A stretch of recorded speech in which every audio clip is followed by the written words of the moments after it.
As many of you know, we have a system where if you would like to ask a question, and we hope you will, you'll look on either side and indicate that you'd like a card so that you can write the question. And then about halfway through the Q&A, those cards will be brought to me and I will read them. And meanwhile, I'm going to talk with Anastasia. Welcome again to New York with this beautiful film. Thank you for evoking Hong Kong in here this evening. We're all very pleased and also sad. So you grew up, hold this close.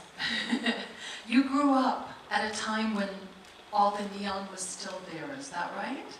I think they started to be gone when I was like really little, yeah. But my first very impression of Hong Kong's neon was literally my first picture was a picture painting Hong Kong's neon signs. I mean the streets with neon signs. So it happens that my first picture also depicts the neon signs of Hong Kong. Yeah. And why is that? Actually, for this one, this is my first film, and then when I think of telling us, at first I want to tell a story about grief of a widow losing her husband, and then I thought that as a Hong Kong film, I would like to add visual motives that make this film really represents the identity of Hong Kong. Then I have started thinking different things that which makes people think of Hong Kong, and finally I've chosen neon sign because it is really a symbol that for international audience or people around the world would like directly identify the city with, and also it has long history with Hong Kong's filmmaking industry as well, because at the golden days of Hong Kong cinemas, no matter action movies or gangster movie, the background are always lit with neon lights. So I thought it would be a shame if there's no one single film that's in which neon is the main character. So I decided to make one. Neon is the main character. A great main character. Yes. And unfortunately, I think some of the images that you've captured here are already gone, certainly Jumbo. Yes, yeah. Actually, I was given the name of the director of A Deaf Kiss because many of the neon signs and also locations that I shot in this film were now gone after, very quickly after the film was completed. It includes the home of the characters, the whole area was demolished now. And also the game center where Simon Yam and Sylvia Zhang toast the coin was closed, and also many other neon signs were demolished. So we have shot a comparison of the locations in the film now and then on YouTube as well to make to let people know that like things are rapidly changing and vanishing in Hong Kong. So how this final coda at the end where you show us real artisans and some other footage, did you shoot that before you started making this fictionalized film, or did you shoot that afterwards? Actually, those information came when I did the research for this project, and I started researching dates back from 2016, and then I started also to shoot neon signs on Hong Kong street. I really walk along every corner of the streets with my cinematographer and shot every single signs that we find on the street, starting from 2018, I guess. And for the craftsmen, we take the photos or gather the photos from them during the stage of research. So when, during the stage of research, did you light upon this idea of the wonderful Sylvia Chong as a widow suffering a loss that is similar to losses that Hong Kong itself is going through? Okay. Actually, I didn't have an idea for which actors or actors that I want to invite during the script writing stage. It was until I got the funding for the film that I really can think I can think of someone. Then also because this film also talks about grief, so I also watch a lot of movies talking about grief, in which one of them were played by Sylvia Zhang. Then it lies up a bob in my head that, oh, why I haven't thought of her. Then I talked to my producer that maybe we can send the script to her. And the response, the first response from my producer was that, are you dreaming? And then I said, well, why not, let's just do it. Shoot for the stars. Yeah, let's just do it. And then amazingly, when my producer sent the script to Miss Sylvia Zhang, she liked the script a lot, and we talked for like twice, and then she accepted the role. Yeah. That's really great. Yes. And that gives hope to young filmmakers to go for it, doesn't it? Yeah. And besides of the script, I also shot a selfie video movie introducing myself and my project, pitching my film to her. That's the producer's idea. I thought, oh, that would be great to do. And so it's a reverse. Usually it's the actress doing the pitch to the director. Is like kind of I pitch myself to the actress this time.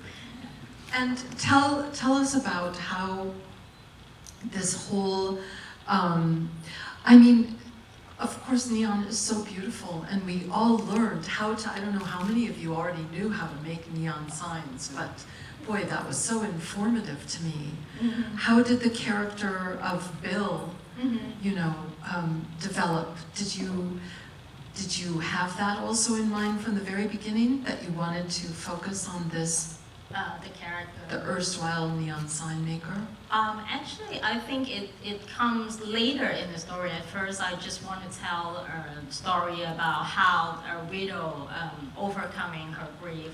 And then when I decided to add a neon sign as a visual motif in the story, I started to do a lot of research on the industry itself.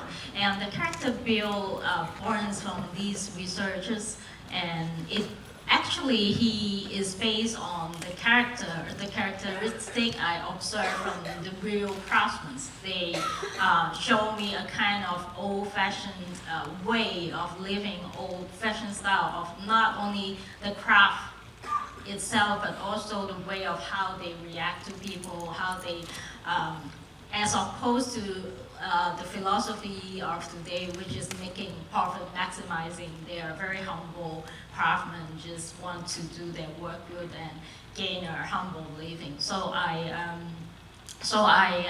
get the inspiration from these real craftsmen, and then make them into a character which is like represents certain kind of spirits of the old day in Bill's character. And also in Leo's character, so he inherited this kind of old spirit. And what's going on? You know, the young apprentice, right? So what's going on with the younger generation? Are they not interested in trying to help save or preserve or continue tradition in Hong Kong? I think it's. For the younger generation, it's quite complicated for them to inherit just kind of craft, because first of all, the craftsmen, the master themselves would think that maybe it's not good to teach a younger generation, because they are afraid that there might not be a business for their apprenticeship. But there are also young people who would love to preserve the craft, and they start to learn, but it's difficult because of course there are less and less business, and the craft actually needs a lot of training to sustain. So there are people who are interested at first and then they give it up because they find it is really difficult to develop or follow. But there are a few artists or designers, they started to learn it, and gradually they become the younger generation of neon makers in Hong Kong. But instead of making street signs, they are now turning these craft into more interior products or art pieces. And installing them. Yes, Yeah. yes. That's a great idea. Yeah, so it's sort of a way to transform the old craft and let it live in another form. Any chance the government might step in and support them?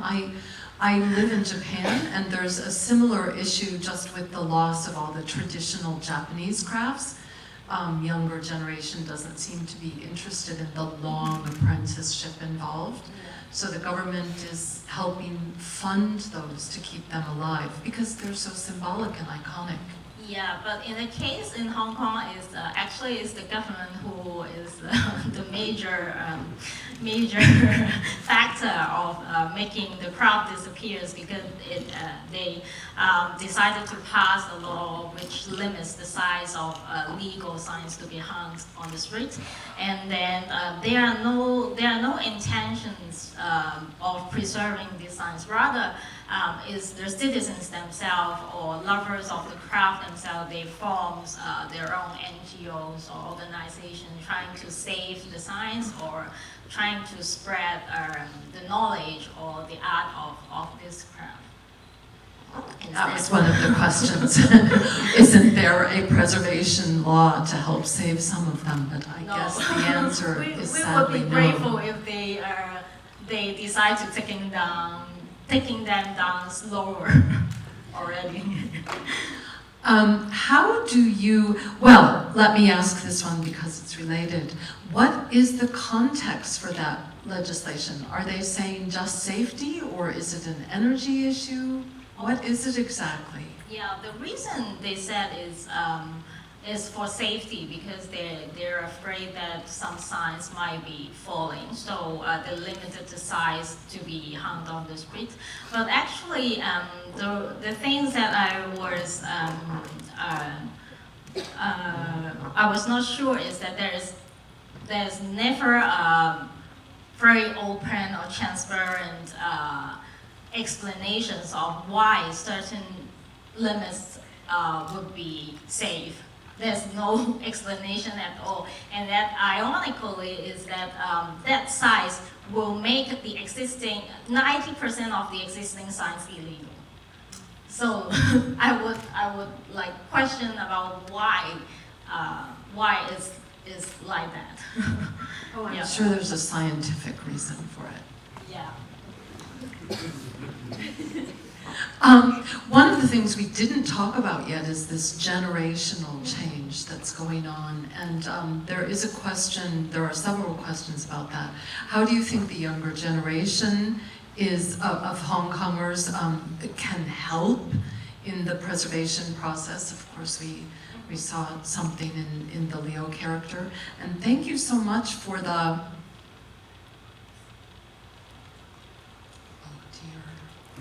This usually doesn't happen, so I'll just go on by that. I'm sure it probably says message, but it doesn't quite look like that. My heart broke.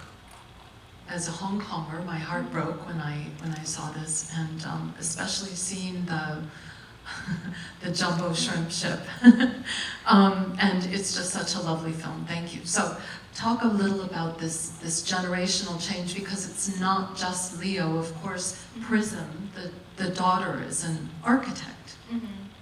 Yeah, I think what I wanted to represent with these two younger characters was not just about their attitude towards the craft itself, but also their attitude towards their own future and the city, and also the legacy left by the father, which is also the legacy of Hong Kong.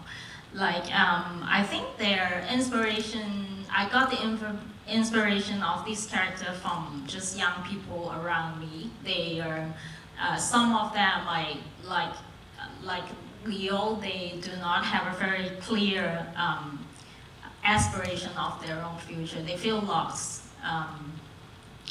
They do not know what's the future of their own career or life, even though they are requested to do a lot of education, but they don't know what's for. So they have a very strong sense of loss, and they feel they are not recognized by their parents or teachers or society as a whole. So there is a sentiment of loss or hopeless among these young people.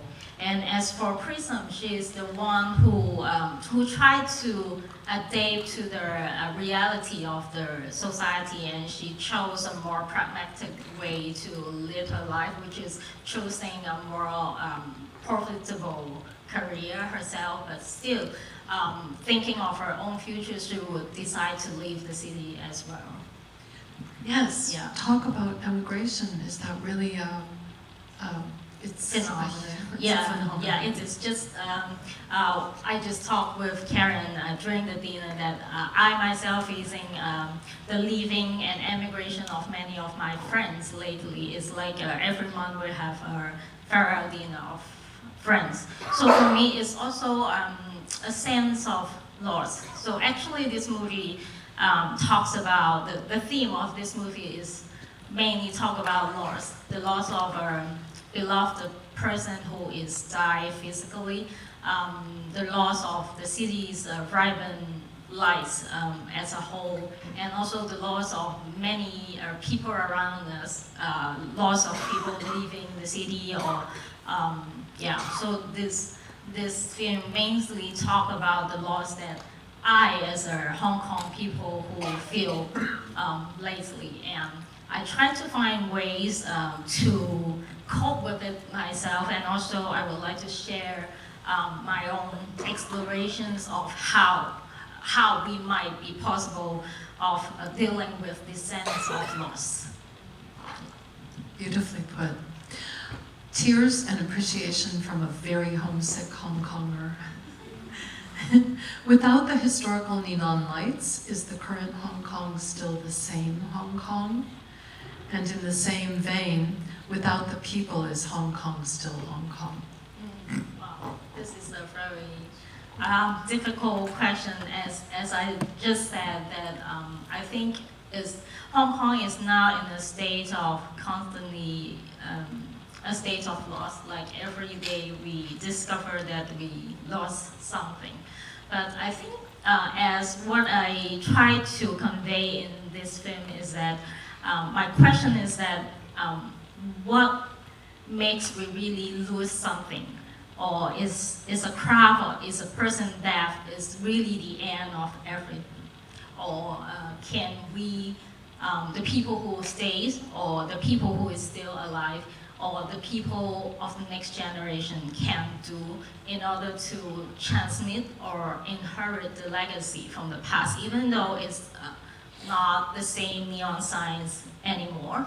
Can we discover or dig or explore the essence of this craft or other things in the city, or the quality, the spirits in our past, the beloved ones, that we can, from that we can generate, we can produce, we can make something new, but still with the old spirit in it. Yeah. Of course. So tell us this, did you, when you were making the film or before you were making the film, did you try to make a neon sign yourself? Yeah, I did. I did made one with a flame. So it consists of 3 colors, red, yellow, and blue, which is the 3 colors of fire. Yeah, but it was not very good, of course. And you didn't try to perfect it? We cannot perfect it, because once you have made it, it's just that. It's very difficult to correct it. I mean, perfect yourself. Oh, In yeah. other words, continue on the path to creating a perfect flame. Yeah, might be. But actually, the process of making neon is very interesting, and I would say it's very contemplative because you have to stay very focused when making it. Otherwise, it will tell you directly that you're not paying attention to it, then it will go south. And how about your favorite of all signs? My favorite, well, I have a lot. Actually, I love many of them, especially there are many of them I have visited for shooting them again and again. I think the one in the ending is Wonder Millie's Center because it was really beautiful, and there was another one called Feng Xing. It's a restaurant with Chinese character but Art Deco graphic at the background. And finally, is there a way that we can help? Even those of us who aren't Hong Kongers, is there some kind of, you mentioned grassroots campaigns, is there some place that we can donate or, you know, try somehow to help preserve what little is left? Yeah, actually, I think there are a few organizations of Hong Kong who is working on preserving the neon signs in Hong Kong, including the one we work with, which is called Tactra Neon Exchange. You may follow their Facebook and see how they keep on. They're running projects and exhibitions from time to time. Yeah. And tell us finally about your current project. Oh, I'm currently shooting a TV series on it's a love story, but also a love story in the times of COVID, I would say, or post-COVID time. And can we see that at all? Do we have to be in Hong Kong to see that, or will it go online? I guess so, or you have to go through VPN or something like that. And when does that start? I think it will be showing like end of this year or early next year because I'm still shooting. Well, good luck getting through that shoot. We talked a little about that, and boy, that's a lot of work. And thank you once again so much for making this beautiful ode to Hong Kong and coming to New York and sharing it with us. Anastasia Tsang.